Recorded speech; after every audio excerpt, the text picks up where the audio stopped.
Hello guys. Hai semua. Hai guys, Assalamualaikum. Nama saya Nisha Sasabiha binti Ismail. Saya Nur Fatin Amira binti Zainuddin. Saya Nur Atikah binti Muhammad. Akan membentangkan tajuk pemikiran kreatif pemetaan minda. Terdapat pelbagai jenis peta minda yang dapat kita bina, antaranya peta minda aliran, peta minda bulatan, peta minda buih, peta minda pokok, peta minda yang bercabang dan sebagainya. Dan pernahkah anda terfikir apakah jenis peta minda yang selalu anda gunakan dalam kehidupan harian anda? Okey, seterusnya adalah apakah itu pemetaan minda? Pemetaan minda merupakan satu teknik berdasarkan memori, kreativiti dan pemahaman yang mampu mengembangkan serta menghubungkaitkan antara satu idea dengan satu idea yang lain secara visual. Kenapa visual? Kerana manusia lebih mengerti sesuatu perkara iaitu 80% daripada apa yang mereka lihat berbanding dengan apa yang mereka dengar. Pemetaan minda juga merupakan satu manifestasi pemikiran radian, di mana radian merupakan satu komponen yang bersifat menyeluruh, menyinar, mengembang dan berhubung kait antara satu sama lain. Dalam tajuk pemetaan minda ini, kita akan lebih fokus kepada peta minda yang dicipta oleh Tony Buzan, di mana beliau merupakan ahli psikologi barat yang menganggap pemetaan minda merupakan satu kaedah membantu pelajar dalam membaiki struktur dan cara penghafalan. Tony Buzan mencipta peta minda dengan mengetengahkan konsep pusat dan juga garisan-garisan yang mengembang di sekelilingnya. Sebagai contoh, berdasarkan slide ni, konsep tengah dianggap sebagai tema ataupun tajuk, dan tema kita adalah Tony Buzan dan disekelilingi dengan cabang-cabang ataupun garisan-garisan yang mempunyai alirannya. Kini, peta minda yang dicipta oleh Tony Buzan digunakan secara menyeluruh dalam kehidupan ataupun pekerjaan, dalam pembelajaran dan sebagainya. Seterusnya adalah kegunaan peta minda. Terdapat banyak kegunaan peta minda. Antaranya adalah sebagai nota, memudahkan penyerapan maklumat ke otak. Penulisan nota seharusnya adalah lebih ringkas. Contohnya dengan hanya menggunakan kata kunci dan juga imej yang berkaitan supaya memudahkan kita untuk menghafal dan juga mengingati sesuatu maklumat. Seterusnya adalah perolehan maklumat, memudahkan penjanaan maklumat dari memori. Maklumat dalam memori yang telah disimpan akan lebih mudah ataupun lebih senang dikeluarkan dengan melalui gambaran ataupun kata kunci yang ringkas. Kerana ini sangat membantu untuk menghubungkan fungsi otak kiri dan juga fungsi otak kanan supaya dapat meningkatkan lagi daya ingatan. Seterusnya adalah penyelesaian masalah. Mengenal pasti isu-isu utama dan berkaitan antara satu sama lain. Contohnya adalah masalah coronavirus di Malaysia. Terdapat beberapa aspek berdasarkan masalah ini, antaranya faktor yang menyebabkan masalah coronavirus, risiko, keburukan, kebaikan serta alternatif yang boleh dilakukan untuk mencegah coronavirus ini daripada merebak. Melalui aspek-aspek ini, kita dapat membuat ataupun kita dapat senaraikan satu persatu dalam bentuk peta minda supaya ini lebih jelas. Seterusnya adalah percambahan creativity, iaitu bantu perencanaan idea-idea baru dengan lebih cepat. Seperti yang kita tahu, pertemuan yang diasaskan oleh Tony Buzan mengetengahkan konsep pusat, di mana pusat merupakan tajuk ataupun tema dan disekelilingi dengan garisan-garisan yang dianggap sebagai huraian, dan setiap garisan mempunyai cabang-cabangnya yang boleh setiap garisan yang dianggap sebagai idea-idea penting dan cabang-cabangnya yang dianggap sebagai huraian. Di sini kita dapat lihat bahawa perencanaan wujudnya perencanaan kreativiti daripada satu idea ke idea yang lain. Okay, seterusnya adalah perancangan. Bantu merancang sesuatu aktiviti. Bermaksud bantu merancang topik ataupun urutan sesuatu tugas secara sistematik. Dan yang terakhir sekali adalah penyampaian. Bantu menyusun idea-idea yang ingin disampaikan. Pertemuan sangat membantu dalam memberi gambaran yang menyeluruh secara visual tanpa perlu merujuk kepada halayan. Seperti contohnya, sebagai contoh adalah penyampaian ketika kita melakukan pembentangan. Seterusnya adalah peralatan melangkah peta minda. Okey, di sini saya ada tulis dua peralatan dia. Satu adalah pen atau pensel dan yang kedua, benda yang wajib mestilah sehelai kertas untuk melangkah peta minda. Okey, untuk pen di sini saya ada tulis lebih besar, maksudnya lebih banyak daripada dua warna yang berlainan lah. Maksudnya kita perlukan 3 ke 4 ke warna berlainan supaya dia nampak lebih menarik. Okey, yang kedua adalah selai kertas. Selai kertas ni tak kisah pun saiz apa, A4 ke A3 ke yang mana yang awak ada. Okey, tapi kertas ni wajib kertas kosong, maksudnya tanpa lukis apa-apa lagi di atas kertas tu, and then dalam untuk melintang. Okey, itu saja untuk peralatan melangkah peta minda. Seterusnya saya akan bincangkan tentang langkah-langkah untuk melangkah peta minda. Okey, kat sini saya ada kita ada 6 langkah. Okey, kita mulakan dengan langkah pertama. Langkah pertama kita kena mulakan dengan imej utama. Imej utama ni maksudnya imej yang macam mula-mula yang kita nak buat lah. Maksudnya kalau kita nak buat pasal jerbu lah. Tapi kat sini saya buat contoh imej utama saya nak buat tentang Faris. So imej utama saya adalah Faris. Okey, langkah kedua, sambungkan ranting utama kepada imej utama. Okey, kalau kita boleh kita lihat kat sini, saya ada buat satu ranting besar. Ni ranting utama saya lah yang saya sambungkan kepada imej utama. Okey, langkah yang ketiga adalah coretkan imej atau perkataan atau idea di atas ranting utama. Maksudnya macam ni. Idea tu, maksudnya bila awak tengok gambar Faris, awak kan nampak pasal Faris kan? Okey, bila awak tengok muka Faris, apa yang awak fikir? Apa idea yang datang bila tengok muka Faris ni? So, idea saya kat sini adalah kelebihan dia. So, idea saya tu saya tulis di atas ranting utama tadi, macam dalam gambar ni. Okey, langkah keempat adalah tambahkan ranting yang lebih kecil dan imej atau perkataan, maksudnya start idea lah, pada hujung ranting utama. Maksudnya kat sini saya ada buat juga contoh, ada ranting warna kuning tu kan. Okey, yang situ maksudnya sub idea lah, kita tulis sub idea. Maksudnya kelebihan, ada apa kelebihan dia? Maksudnya kelebihan kat sini dia berdedikasi sebagai seorang YDP.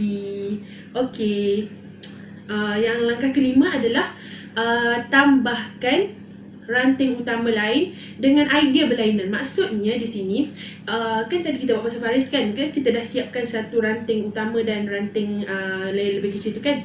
Okey, bila kita tengok muka dia lagi macam apa yang lagi yang aku ingat tentang dia ni Okey, personal dia ke, birthday dia ke, yang tu kita boleh buat lagi ranting-ranting lain. Maksudnya contoh saya nak buat kelemahan dia. Okey, kita buat lagi satu ranting lain. Maksudnya tambahkan ranting utama dengan idea yang berlainan. Okey, langkah yang keenam adalah tambahkan ranting-ranting bersama cetakan imej dan perkataan seterusnya. Maksudnya banyak-banyakkan lagi lah idea-idea lain. Okey, next slide I will go to details. Langkah pertama kita iaitu lukis image kan. Okey, untuk image utama, di sini ditekankan image utama tu hendaklah melambangkan topik. Maksudnya kat sini saya pilih Samsul sebagai topik saya. So image saya adalah image Samsul. Okey, lepas tu satu lagi untuk macam bila kita nak lukis atas kertas tu macam complicatednya nak lukis gambar Samsul kan. So kita boleh gunakan perkataan. Tapi bila kita gunakan perkataan, kita tengok contoh saya yang saya bagi ni, perkataan Samsul, dia kena ada dimensi di sekeliling perkataan tersebut. Maksudnya macam petak ke, kat sini saya lukiskan petak kan. Petak ke, bulat ke, benda-benda lah yang dimensi di sekeliling perkataan tersebut. Tapi perkataan ni tidak digalakkan. Lebih baik kalau kita lukis gambar. Lepas tu gunakan lebih daripada 3 warna. Macam perkataan tadi kan, saya ada buat 3 warna. Samsul. Lepas tu petak tu pun warna lain. Dalam petak tu pun warna lain. So maksudnya kita guna variasi of colour lah. And then yang terakhir adalah image hendaklah berada di tengah kertas. Maksudnya kat sini boleh tengok gambar Samsul ni kat tengah-tengah ni. Maksudnya kita kena letak gambar utama tu kat tengah-tengah. Maksudnya dia domain of the idea. Okay, yang kedua adalah tadi kita kena lukis ranting utama kan. Okey, ranting utama syarat dia wajib bersentuh dengan image utama. Macam saya lukis ni kan, tengok ranting utama saya bersentuh dengan image utama dan hendaklah berbentuk menirus. Menirus tu maksudnya daripada dahan dekat gambar tu besar dan ia semakin kecil. Itulah menirus dan haruslah berwarna. Masa kat sini saya buat berwarna biru, merah dan kuning. Okey, untuk langkah ketiga iaitu coretkan idea utama di atas ranting kan. Okey, untuk idea utama ni hendaklah dicetak dengan huruf yang jelas dan tidak bersambung. Maksudnya bila kita tengok je perkataan tu kita nampak. Maksudnya kita tak perlu fikir, oh ni dia tulis apa sebenarnya ni. Maksudnya kena jelas. Okey, lepas tu yang kedua adalah hanya satu kata kunci sahaja dibenarkan. Maksudnya di sini, contohlah spot kat sini. Saya tulis spot ni sebenarnya ayat sebenar dia apakah suka kegemaran Samsul, sebab kita nak hurai ni apa lagi, tapi kita ambil kata kunci je. Apa dalam ayat tu kata kunci dia yang kita nak sebenarnya, iaitu kat sini spot. Dan yang ketiga adalah panjang idea hendaklah sama panjang dengan panjang ranting. Maksudnya macam kalau pencapaian ni kan, dia panjang sikit, so ranting dia kena panjang sikit lah. Maksudnya sama panjang dengan perkataan idea tadi. Lepas tu yang keempat adalah idea ditulis di atas ranting dan mengikut bentuk ranting. Kat sini saya minta maaf lah sebab yang personal dan pencapaian saya tak tulis ikut ranting sebab macam payah susah nak edit dalam laptop. So bila kita tulis tangan, hendaklah ditulis dengan ikut bentuk ranting kita. Macam bentuk ranting macam tu, tulislah perkataan macam tu juga. Okey, itu saja. Okey, langkah keempat tadi kita kena tambahkan ranting kecil dengan sub idea kan. So ranting ini hendaklah lebih kecil daripada ranting utama. Maksudnya kat sini boleh lihat contoh yang saya bagi. Ranting yang sub idea saya lebih kecil daripada ranting utama dan dia hendaklah berlekuk. Maksudnya berbentuk macam tadi macam ranting utama juga, tapi dia saiz yang lebih kecil. Lepas tu saiz sub idea hendaklah lebih kecil daripada idea. Itu yang kelima tadi, kita kena tambahkan lagi ranting-ranting utama. Okey, di sini boleh tengok saya tambahkan ranting personal, ranting pencapaian. Lepas tu macam mana nak buat, ulang je step tadi 1 hingga 4 dan buat lagi untuk idea-idea lain. Seterusnya langkah terakhir kita adalah langkah keenam, kembangkan idea kita tadi. Maksudnya kembangkan peta tersebut. Maksudnya kat sini sport yang Samsul minat adalah ada 3 kan, bola tampar, futsal dengan hiking. Okey, kita kembangkan macam mana? Maksudnya kat hiking tadi tu, okey, dia hiking kat mana maksudnya hiking kat Bukit Mokcun ke, hiking kat Gunung Kinabalu ke. Itulah perkembangan idea. Itu sahaja untuk langkah-langkah melangkah peta minda. Dalam tajuk ini, saya akan membincangkan ciri-ciri peta minda yang baik. Peta minda yang baik penting supaya dapat membantu kita untuk mengingati sesuatu maklumat dengan lebih cepat dan mudah. Terdapat 4 ciri-ciri untuk menghasilkan peta minda yang baik yang dihasilkan oleh Tony Buzan. Pertama, beri penekanan. Kedua, tunjukkan perkaitan. Ketiga, selahkan kejelasan. Dan akhir sekali, style sendiri. Daripada keempat-empat ciri tersebut, saya akan menerangkan dengan lebih lanjut dua daripadanya, iaitu beri penekanan. Kita boleh beri penekanan dengan cara menggunakan imej utama. Imej utama mestilah menggunakan 3 atau lebih warna. Imej utama mestilah diletakkan di tengah-tengah ketika hendak menghasilkan peta. Menggunakan pelbagai saiz cetakan perkataan, garisan dan imej. Maksudnya dalam menghasilkan peta minda oleh Tony Buzan, kita menggunakan pelbagai jenis cetakan perkataan.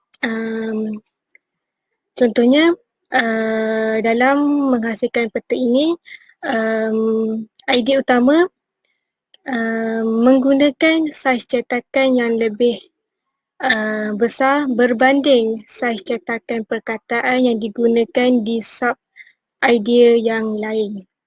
Sama juga seperti penggunaan garisan. Dalam peta ini kita menggunakan garisan ataupun ranting yang berbeza-beza. Seperti di idea utama, kita menggunakan ranting ataupun garisan yang lebih tebal, berbeza dengan garisan ataupun ranting di sub idea yang lain. Dan dalam menghasilkan peta minda ini juga, kita menggunakan imej yang pelbagai untuk menunjukkan ataupun menyampaikan maklumat yang ingin disampaikan. Seterusnya, menggunakan imej di seluruh peta minda. Untuk menghasilkan peta minda yang baik, kita perlu menggunakan lebih banyak imej. Menggunakan ruang yang terancang atau tersusun. Setiap kali kita ingin menghasilkan peta minda, semestinya kita perlu menggunakan ruang yang terancang agar peta minda yang dihasilkan tu nampak lebih tersusun dan mudah untuk dibaca. Menggunakan ruang yang bersesuaian, iaitu imej yang dihasilkan tidak terlalu rapat atau terlalu jauh. Contohnya, imej yang kita hasilkan antara yang lain, dia tidak terlalu rapat ataupun jauh. Ciri kedua untuk peta minda yang baik adalah tunjukkan perkaitan dengan cara. Di sini kita ada 3 poin, iaitu yang pertama, menggunakan anak panah untuk mengaitkan hubungan suatu idea dengan suatu idea yang lain. Okey, yang sini saya bagi contoh terus ya. Yang kita boleh tengok pada gambar rajah pertama, ada anak panah yang menghubungkan kita semula dengan sekunda. Okey, maksudnya kat sini barang-barang yang kita semula adalah sumber yang sekunda, dan berkaitan yang kilang yang gambar pokok tadi adalah sumber dara. Okey, gambar kedua kita boleh tengok kat sini ada anak panah juga kan. Okey, anak panah kat sini ada living requires air. Air tu apa? Contain apa? Karbon dioksida. Maksudnya dia ni daripada ranting utama yang lain. Tengok ni, air ni daripada ranting utama living, tapi yang karbon dioksida ni dari ranting utama green. Maksudnya perkaitan antara ranting living ni dengan ranting green ni, kita ada buat satu anak panah, iaitu anak panah contain. Itulah menunjukkan perkaitan suatu idea lain dengan idea yang lain. Maksudnya idea utama yang ni dengan idea yang ni. Okey, poin kedua kita adalah menggunakan warna, satu warna untuk satu kriteria. Maksudnya kat sini kita guna warna biru untuk ranting living. Kita boleh tengok kat gambar rajah kita ni kan, untuk ranting living ni saya gunakan semua yang berkaitan mengenai living ni dengan ranting warna biru. Itulah yang menunjukkan satu warna untuk satu kriteria. Contoh untuk type pula ada warna hijau. Maksudnya semua hijau ni untuk ranting type, untuk kriteria type. Dan another hijau adalah untuk parts, shape. Kita guna warna yang berlainan. Maksudnya satu kriteria kita living, semua warna biru. Maksud tu. Itulah maksud dia menggunakan warna. Okey, yang terakhir adalah menggunakan kod. Kita boleh tengok kat sini ada contoh banyak ni, ada kod ni lebih besar, lebih kecil, ada sama dengan, ada kod tak. So maksudnya di sini kita boleh guna macam untuk kita tulis lebih banyak daripada 3. Okay, lebih banyak daripada 3. Kalau kita nak tulis perkataan, it's too long, right? Okay, so kita boleh gunakan quote je. Maksudnya lebih banyak daripada 3. Itu sahaja. Senang saja. Okay, itu sahaja untuk berkaitan dengan cara. Seterusnya, untuk menghasilkan peta minda yang baik, kita perlu selahkan kejelasan dengan cara mencetak hanya satu kata kunci untuk setiap ranting atau garisan. Maknanya, setiap ranting yang kita lakar tu hanya digunakan untuk satu kata kunci saja. Seperti di ranting utama ataupun idea utama, kita hanya mencetak perkataan kegunaan. Melakarkan ranting atau garisan yang sama panjang dengan perkataan yang digunakan. Maksudnya ranting ataupun garisan yang kita lakar tu dia mestilah sama panjang dengan perkataan yang kita hendak tulis. Mewujudkan ranting utama yang dihubungkan dengan imej utama, maksudnya imej utama dengan ranting utama dia dihubungkan antara satu sama lain. Lepas tu menebalkan ranting utama. Ranting utama ni ataupun tempat kita nak tulis idea utama, ranting dia perlu ditebalkan. Menggunakan warna, iaitu satu warna untuk satu kriteria. Contohnya untuk warna hijau kita guna untuk permukaan. Untuk warna pink kita guna untuk kilang. Lepas tu meletakkan kertas secara mengupuk ataupun mendata di hadapan mata untuk mendapatkan ataupun untuk menghasilkan peta minda yang baik. Seterusnya, menghubungkan ranting-ranting atau garisan-garisan. Maknanya apabila kita menghasilkan peta minda, setiap ranting-ranting ataupun garisan tu dia dihubungkan antara satu sama lain. Menghasilkan imej yang sangat jelas. Imej yang kita hasilkan dalam peta minda ni mestilah jelas supaya apa maklumat yang ingin disampaikan tu terbukti dengan jelas ataupun dapat difahami apabila kita ingin membaca. Ciri yang seterusnya adalah style sendiri, di mana terdapat pelbagai cara untuk menggayakan peta minda sendiri mengikut kreativiti dan juga minat masing-masing. Antaranya ialah dengan menggunakan imej yang menarik seperti imej kartun yang berkaitan dengan apa yang hendak disampaikan dan juga menggunakan warna yang terang dan menarik yang mampu menarik perhatian pembaca dan juga penulis. Sebagai contoh, peta minda study plan yang dapat kita lihat di sini, ia menggunakan imej untuk menggambarkan setiap huraian yang hendak disampaikan dengan lebih jelas, dan ia juga menggunakan warna yang sangat menarik untuk dilihat. Sekian, terima kasih. Thank you for watching. Thank you for watching. Thank you for watching. Stay safe. Stay safe. Stay at home. Bye. Bye.